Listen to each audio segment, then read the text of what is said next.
Қайырлы күн достар, бүгін сіздерге PicsArt программасы арқылы дайын шаблонға текст жазуды көрсетемін. Ол үшін мен Telegram каналдан өзіме керек шаблонды сақтап аламын. Сіздер дайын шаблонды Google'дан немесе Pinterest'тан готовый шаблоны бомбонерок деп жазсаңыздар, сол жерден шығады, содан көшіріп ала аласыздар. Мен мына жерден мысалы сундучок, яғни коробочка для конфет дегенді сохранить загрузки деп сақтап аламын. Мына бізде сақталды. Қазір енді PicsArt бағдарламасын ашамыз. Мен қазір интернет қосып отырмағандықтан бұл жерде отсутствует подключение к сети деп тұр. Бірақ одан қорықпаңыздар, PicsArt программасы интернетсіз де жап-жақсы жұмыс жасай береді. Плюс батырмасын басамыз. Сундучогымыздың суретін таңдаймыз. Болды, бізде A4 варианттағы сундучогымыздың түрі ашылды, яғни шаблонымыз, дайын шаблонымыз. Бұны қиып, өзгертіп, ештеңке жасаудың қажеті жоқ. Белгілі бір размерге өзгертудің де керегі шамалы, өйткені бұның барлығы уже дайын A4 форматта тұр. Енді астыңғы жақтарынан жылжыта отырып, біз текст дегенді таңдаймыз. Және осы жерге өзімізге керек текст жазамыз. Мен мысалы жаңа жыл құтты болсын деп жазайын. Жаңа жыл құтты болсын деп жазып, белгісін қоямын.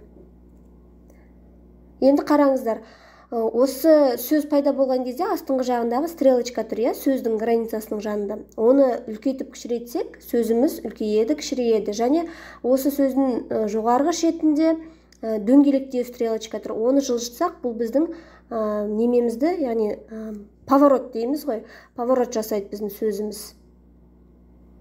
Осылай кішкене орнымызға келтіріп қоятын орнымызға.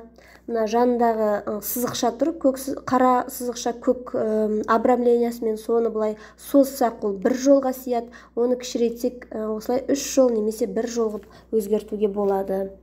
Мен осылай келтіріп аламын. Оны бірден жасап кетпейсіздер. Өте оңай жазу, бірақ 1-2 рет қолдарыңызды жаттығып көрген соң, ары қарай ойланбай жасайтын боласыздар.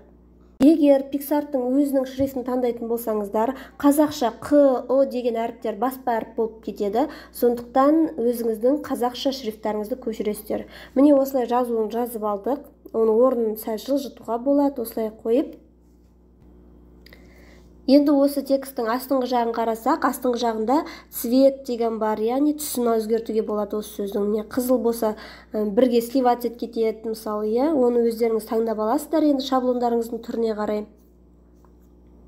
Мысалы, мына жерде пипетканы таңдап, пипетка арқылы осы жерден бір түс таңдауға болады. Мысалы, жасыл түсті таңдасақ, ол осындай болады. Егер жасыл түсті таңдайтын болсақ, онда бұның сыртына обводка жасау керек болады. Астыңғы жағында тағы да обводка деген бар, Т әріп сияқты болып тұр. Ол жерден ақ түсті таңдаймыз. Өссек, міне біздің обводкамыз, яғни жан жағы іші жасыл, сырты ақ болып тұрады да. Біздің жазуымыз кішкене анығырақ көрінеді. Міне дайын. Енді жоғарғы шаблонның жоғарғы жағында в папку деген стрелочка бар. Соны басып, өзіміздің телефонымызға сақтап аламыз. Біздің шаблонымызға жазу жазылды. Егер видео пайдалы болса, өздеріңіз көріп, жасап, жазып көріңіздер.